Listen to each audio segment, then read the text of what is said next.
Hi everyone, this is Elena from Merrick's Looms, and this is week 2 of our How to Warp video series.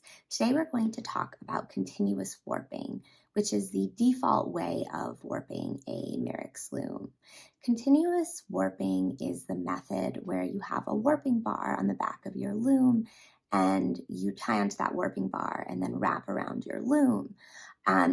The advantage of continuous warping is that you can then take that warping bar and move it up the back of your loom after you've started weaving, and you can advance your weaving, which allows you to rotate the piece that you've already made to the back of your loom so you can weave a piece that's actually longer than the length of your loom. So that's really great. You can also with the warping bar, change where your fell line is on the front of your loom, so the place where you're weaving on the front of your loom, to make it a more comfortable height for you. Another advantage is that you can actually tie your warp off while you're warping if you run out of warp, or if you want to make a piece with lots of different colored warps. You can tie off on the warping bar and then start a new piece, and it's just like you were warping with that other piece of warp. So that's a big advantage. Another advantage is that you have 2 layers of warp. So in front of the back warp is actually a great place to place your cartoon for tapestry weaving if you're using one. Continuous warping sometimes seems intimidating and a little bit scary. You're doing all this wrapping, there's this warping bar, there are these clips. It can feel intimidating, but once you get the hang of it, it is super, super easy to do. I could warp a loom literally in my sleep. Okay, maybe not literally, but it really is easy to do. And today I'm going to have you just practice a little bit, and I'm going to try to help you memorize what the sequence is with a few little tricks.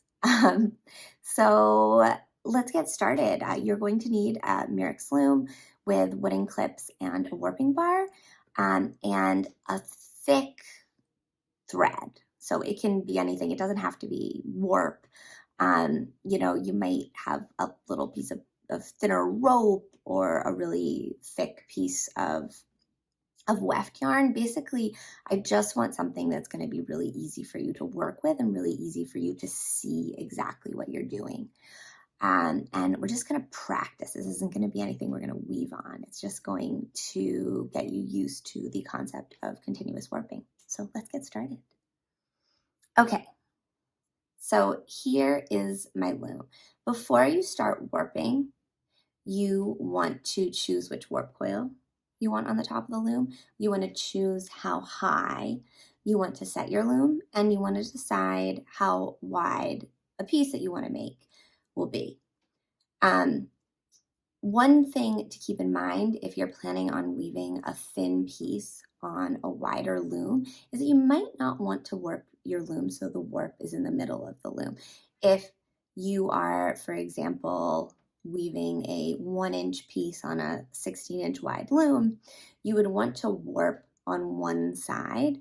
And the reason for this is that with continuous warping, your warp is on your warping bar. If you have a really thin piece and a thicker warping bar, the warping bar won't be balanced. And so if you weave on one side, you can actually balance that warping bar with just another piece of string or a piece of ribbon on the other side. So keep that in mind. Okay, so now we're going to get started practicing warping. The first thing we're going to do is we're going to take our wooden clips and we're going to turn them so they're facing the back of the loom. Now you may need, in fact, you probably will need to loosen and then tighten this white screw in the back. If your loom is brand new, you'll notice the screw is actually loosened and pushed to the side. This is so the screw doesn't break in transit. So you'll need to unscrew the screw and screw it back in so it is facing the back of the clip, and that will secure it to the sidebar. We actually have a diagram in the warping instructions on our website. So if you're confused about that, you can check that out. Okay, so our clips are facing the back of the loom.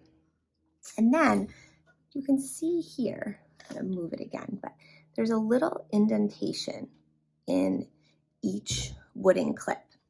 And you are going to take your warping bar and you're going to place it between those wooden clips by putting it into those indentations on the clips, and then just turning the clips in very slightly so the wooden clips are steadily holding that bar. So now you can see this is the back of my loom, and we have the warping bar just right in there between those clips. At this point, you might want to tighten those screws and adjust so your warping bar is straight. You want it somewhere on the top third of the loom, but it doesn't really matter. Okay, now I'm going to show you the actual warping part. Okay, so now what we're going to do is we're going to take whatever we're using as warp and we're just going to tie it to the warping bar. You can just use like a regular double knot, okay? Now, what you have to remember when you're warping a loom with continuous warping, you're basically just wrapping your warp around the loom. The only difference from actually just wrapping your warp around the loom is that whenever you hit your warping bar as you're wrapping, you turn and go back in the direction you came from. I like to imagine it like warping is driving a car, okay? So this is my little car. My car is driving around the outside of the loom. So I started tying on my warping bar. You can start in either direction, but I'm going to go under the loom to start. So I'm going down the back of my loom. I'm going under the loom from the back to the front, around the loom, driving my little car. When I hit the top of my loom, I'm going to place my warp in a dent, so a space in that coil at the top of the loom. I'm just driving my car around the loom. I've hit the warping bar, and now I'm going to make a U-turn in my little car. U-turn. So I'm wrapping around, not a full wrap, just a U-turn right around that warping bar. So I'm going to bring this closer. You can see. That's all it is. And then now I'm going to start wrapping around the loom again. This time I'm going in the back of the loom. I'm going around the top beam from the back to the front. Again, each time I hit my warp coil, I'm going to place my warp in the warp coil. Now we're going to pause here for a second and talk about warping a Merrick's loom for bead weaving with the shedding device. If you're doing that, you're actually going to put 2 warp threads in each dent. So every time you come around, you're going to put one time around, and then the next time you come around, instead of moving over a dent, you're going to put one in the same dent as before. We will talk about that more when we talk about putting heddles on for bead weaving. It's the same method of warping. It's just that you're going to put 2 warp threads in each dent. And that is for bead weaving just with the shedding device, not bead weaving if you're not using the shedding device. So again, I'm just wrapping around the loom, coming down the front. Now I'm coming under the bottom beam from the front to the back. I'm driving my little car. Vroom! I hit my warping bar. So what do? I'm taking a U-turn. Can't go past that warping bar. Got to do a U-turn. Did my U-turn. Now I'm just wrapping around the loom again, exactly like I did for the first time. And that's it. That's all you have to do. You wrap around the loom. When you hit your warp coil at the top, you place your warp thread in it, and then every time you hit that warping bar, you just do a U-turn. So I'm just going to talk through this a little bit longer. So right now we're coming down the front of the loom. We have hit our bottom beam, and we're going from the front to the back around the bottom beam. Now, when you hit the warping bar, you can actually go around either way. It doesn't have to be from the front of the warping bar to the back, as long as you are doing a U-turn around it. I like to try to be consistent, but it actually doesn't matter. So I've hit my warping bar, I'm doing a U-turn, now I'm coming down the back of the loom, and I'm going under that bottom beam, and then up the front of the loom. I'm going to go into my next dent here. It's hard when you're using a really thick material. And then when I hit the warping bar, I'm just going to do a U-turn. And you just keep doing this for as wide a piece as you are making. And when you're done, you just tie off onto the warping bar, just like you did when you tied on. So it really is super, super easy once you get the hang of it. There are a couple things to remember. The first one is, don't try to warp, especially if you've never warped before, while you're doing something else. Don't try to watch a movie and warp. Don't try to have a conversation and warp. Don't try to read a book, definitely, and warp. Don't try to make a warping video and warp.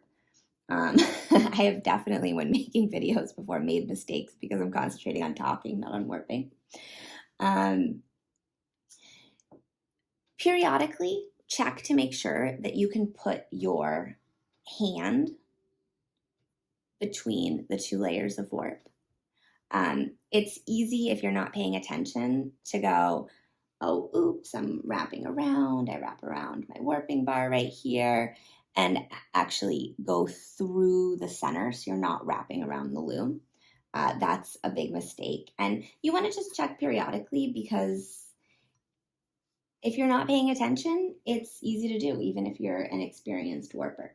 The other thing is that on a Murex loom, because you can adjust the tension after you've warped and while you're weaving, it doesn't matter if your tension isn't really, really tight. And that's a huge advantage of a loom that has an on-loom tensioning device, is that it's really, really hard to warp, no matter how you're warping, and keep really, really tight tension. So the only important thing is that you keep even tension. You don't want to drop your warp partway through. And if you have to stop warping partway through, which you can absolutely do, you can just tie to the warping bar to keep that tension on, and then untie and continue warping. And that's actually, I was talking about one of the advantages of continuous warping. And one of the advantages is that if you do run out of warp, I can just tie right on to my warping bar here and then tie a new piece. But you do have to be conscious of keeping the same even tension as you are warping, and then you can tighten that up later. So yeah, I'm just continuing to do this same pattern. Wrapping around the loom, pretending I'm in my little car that is just driving in circles around this loom. And every time we see that warping bar, we just do a U-turn. So that's it. I mean, that is the basics of continuous warping. It is honestly not that much more difficult than our easy warp method, where you're actually just wrapping around the loom. And I think in a lot of ways it's easier than other warping methods, where, like with our Shasta combs, where you just tie onto a tine and then zigzag back and forth. In a lot of ways I find this easier because you have such a great place to easily tie onto. You don't have to worry about tying a knot onto a little tine at the beginning or in the end. You can just tie into a bar. Okay, so obviously this is a practice piece. My set is very wrong for the thick warp. And in fact, if the warp that you're practicing with is super, super thick, it might not even fit in even a very wide warp coil, so you may want to just take the warp coil off to work on practicing that. I'm not going to actually do this because this is so tight up here that it's not going to go smoothly, but just to show you the whole process, once you've finished warping and you have tied off on your warping bar, you actually swing the wooden clips out and then you move your warping bar down so it's about an inch above the top of the bottom beam. And then you can tighten up your tension. If it's hard to move the piece, you can loosen up your tension a little bit and then you just slowly move it.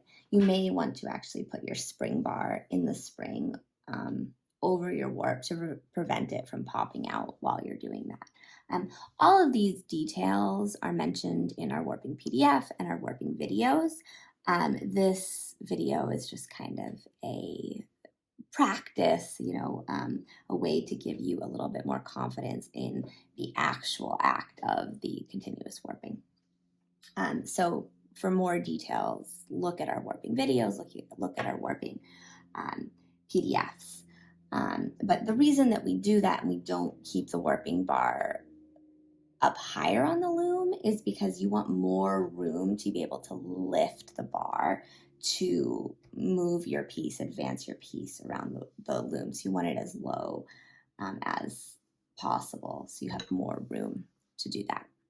So there we have it, continuous warping. So the next week we're going to talk about putting heddles on for tapestry weaving, which would be the next step if you're using the shedding device.